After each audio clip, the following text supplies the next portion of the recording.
जंगल रे एक तालखिया पिशाची चढ़ी रहूथिला। जंगल सारा बुली बुली से ताल गछरु सब ताल खाई देउथिला। एमिति दिने अरे ए गछर तो सब ताल सरी गला, जाए आओ एक नुआ ताल गछ खोजे। ए तो एक ताल गछ पाई गली। बा ए गछर तो बहुत ताल फळिची, हेले गछ पाखरे तो चढ़ी मानक घर अछि। ए छोट छोट चढ़ी माने मोर कौन क्षति करिबे, मु केवल ताल खाइबारे मन दिए।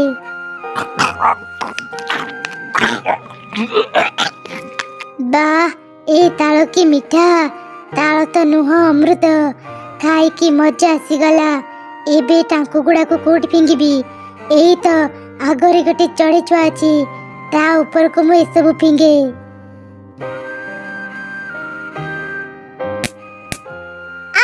मरी गली मो मुंडो। अरे कौन हैला एमिति चित्कार काहे की कलु? दीदी मो ऊपर को की ताल टांकु गुड़ा फिंगिला। अरे एठी तो केही भी नाहंती, तो ऊपर को के टांको फिंगिला? आउ तो बाहर रहनी, भीतर को आ। सेई घरे तीनोटी अनाथ चढ़ई भौणी रहउथिले। किछि दिन तळे ही एक दुर्घटना रे तांको बापा मांकर मृत्यु हो जाइथिला। बड़ भौणीटी रोषेई करि सारी तार दुई भौणी को डाकिला। अरे तमे माने धोई ही बस, मु तम मानक पई खाइबा पाठी देबी।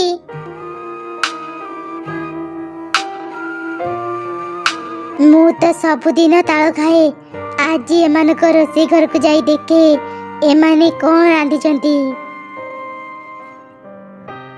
बंची थिबा बेले ही मु एमिति खाइबा खाउथिली। आज मते सुजोग मिलची, मु एमानक सब खाइबा खाई दे। एमिति कही से पिशाची चढ़ई तांकर सब खाइबा खाई देला। ए चढ़ईटा बढ़िया स्वादिष्ट खाइबा रांधिथिला। ए खाइबा खाई की मो पेट पूरी गला। किए बोधे आसुची, मु एठु शीघ्र पळाए।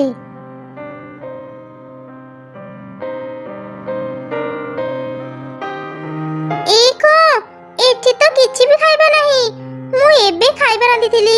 किए ते खाइबा खाई दे चली गला? का हैला दीदी तू ए जे खाइबा बाडुनु जे? अरे मुन्नी मु रोसे सारिला परे बासन धोइबा को जाइथिली, आसी देखुची मु रांधिथिबा खाइबा एठी नाही। दीदी देखे झरका खोला अछि, मते लागुची बिलेई पते झरका पटु आसी हमर सब खाइबा खाई देछि। तू चिंता करनी, घरे किछि फळ अछि, आमे आज से सब खाइ नेबु। हेले बिलेई आसी एते सब खाइबा खाई दे चली गला, अथच किछि शब्द कला नाही। किछि समय परे राति हेई गला। तीनी भौणी सोई पड़िले। ए सब पिशाची चढ़ई देखुथिला। से किछि ताଳ खाई सारी कहिला, तीनी भौणी केते आराम रे सोईचंती। मु थाउ थाउ एमाने शांति रे सोई पारिबेनी। तांकर ई टिण घर ऊपर को मु एबे सब टांको फिंगिबी।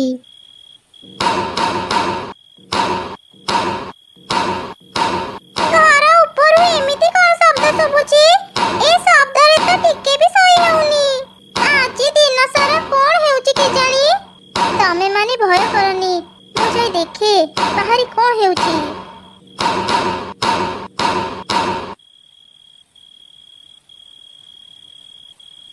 एक एठी एते ताଳ टांको पड़िची, निश्चय आम गछरु ताଳ चोरी करिके खाइची। काली सकाळ हेउ आम गछर सब ताଳ पाळी मु बाजार रे बिक्री करि देबी। एमिति कही से चढ़ई घर भीतर को गला। तार सब कथा पिशाची सुनुथिला। से बहुत रागी गला। कौन हैला? तू ए गछरु सब ताଳ तोड़ी नेबु? तू खाली थरे गछ पाख को आसे, मु तोर बेक मुड़ी देबी। काली बाहरी अनेक गुड़िए ताଳ टांको पड़िथिला। मते लागुची किए बोधे राति रे आम गछरु ताଳ चोरी करूची। आज मु ए गछर सब ताଳ पाळी बाजार रे बिक्री करि देबी। दीदी तू ताळ पाळिबु? मां बंची थिबा बेले से मो पई ताळ रे बरा तयारी करि देउथिला। मते आज ताळ बरा खाइबा को भारी इच्छा हेउची दीदी। तू मो पई आज ताळ बरा तयारी करि दे ना। हौ हौ ठीक अछि, मु आज तो पई ताळ बरा तयारी करि देबी।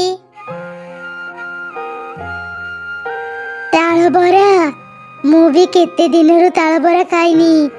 ଏମାନେ ଯଦି ତାଳରେ ବରା ତିଆରି କରିବେ ମୁଁ ଏମାନଙ୍କୁ 2ଟି ତାଳ ଦେଇଦିଏ, ହେଲେ ମୁଁ ସବୁ ତାଳ ଏମାନଙ୍କୁ ଦେବିନି।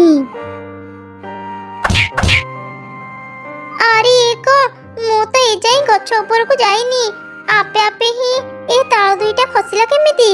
ଦିଦି କାଲି ମୋ ଉପରକୁ ବି ଏମିତି ଆପେ ଆପେ ତାଳ ଟାଙ୍କୁ ଆସି ବାଜିଥିଲା। ଏ ତ ବହୁତ ଅଜବ କଥା, ଆପେ ଆପେ ତାଳ ଖସିବ କେମିତି? ଆଚ୍ଛା ହଉ, ମୁଁ ଆଗ ରୋଷେଇ ସାରିଦିଏ, ତାପରେ ଏ ବିଷୟରେ ଚିନ୍ତା କରିବି।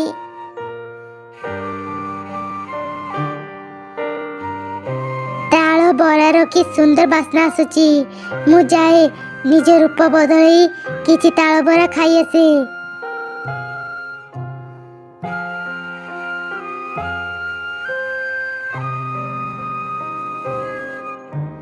ଆରେ ମୁନ୍ନି, ତୁ ରୋଷେଇ ଘରକୁ ଆସିଲୁ ଯେ? ଯା ବାହାରେ ଖେଳୁଥିବୁ, ମୁଁ ତାଳ ବରା ତିଆରି କରି ସାରିଲେ ତତେ ନେଇଦେବି। ବହୁତ ବଢିଆ ବାସ୍ନା ଆସୁଛି ଦିଦି, ମୁଁ ନିଜକୁ ଆଉ ଅଟକେଇ ପାରିଲିନି। ଦେ ନା ଦିଦି, ମତେ 2ଟି ତାଳ ବରା ଦେ, ମୁଁ ଖାଇବି। ଆଚ୍ଛା ହଉ, ଏଇ ନେ, ଗରମ ଅଛି, ଧୀରେ ଧୀରେ ଖା। ତୁ ଏଠି ଖାଉଥା, ମୁଁ ଯାଏ କୁନିକୁ ବି 2ଟା ଦେଇ ଆସେ। ଏମିତି କହି ସେ ଚଢ଼େଇ ତାଙ୍କ ଶୋଇବା ଘରକୁ ଗଲା। ସେଠି ସେ ତାର 2 ଭଉଣୀଙ୍କୁ ଦେଖି ଆଶ୍ଚର୍ଯ୍ୟ ହେଇଗଲା। ମୁନ୍ନି, ତୁ ଏଠି? ଏବେ ତ ମୋ ସାଙ୍ଗରେ ରୋଷେଇ କରିଥିଲୁ, ଏଠାକୁ କେତେବେଳେ ଆସିଲୁ? ମୁଁ ତ ରୋଷେଇ ଘରକୁ ଯାଇନି, ଅନେକ ସମୟରେ ମୁଁ ଏଠାରେ ଅଛି। ଆମ ରୋଷେଇ ଘରେ ମୁନ୍ନି ପରି ଦେଖାଯାଉଥିବା ଏକ ଚଢ଼େଇ ଅଛି, ମୁଁ ତାକୁ କିଛି ତାଳ ବରା ବି ଖାଇବାକୁ ଦେଇଛି। ସତ କଥା ଜାଣିବା ପାଇଁ 3 ଭଉଣୀ ରୋଷେଇ ଘରର ଝରକା ପାଖକୁ ଆସିଲେ। ସେତେବେଳେ ପିଶାଚି ଚଢ଼େଇ ନିଜ ପ୍ରକୃତ ରୂପରେ ହିଁ ରୋଷେଇ ଘର ଭିତରେ ତାଳ ବରା ଖାଉଥିଲା। ପିଶାଚି, ଆମ ଘରେ ପିଶାଚି ଅଛି। ଆରେ ପାଟି ଚୁପ୍, ସେ ଯଦି ଜାଣିଯିବ ଆମେ ତାକୁ ଦେଖିନେ ଯେ ସେ ଆମର କ୍ଷତି କରିପାରେ।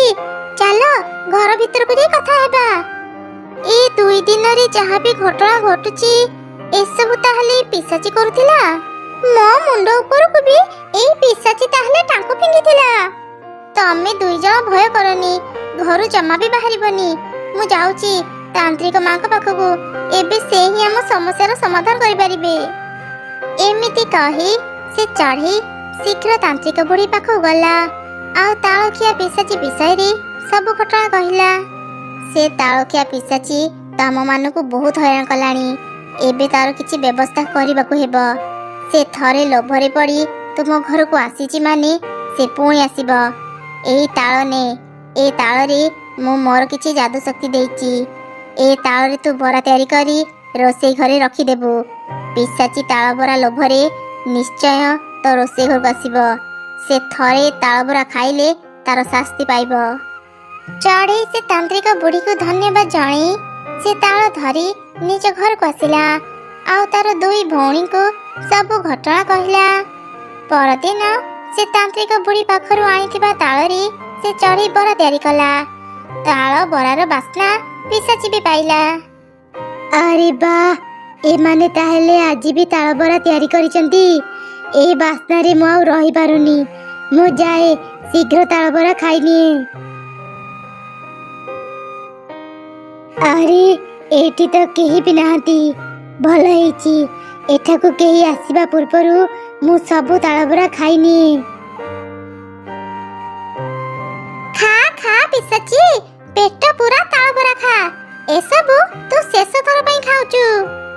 ପିଶାଚି ଚଢ଼େଇ ଯେମିତି ସେ ସବୁ ତାଳ ବରା ଖାଇଲା ତା ଦେହ ସାରା ନିଆଁ ଲାଗିଗଲା।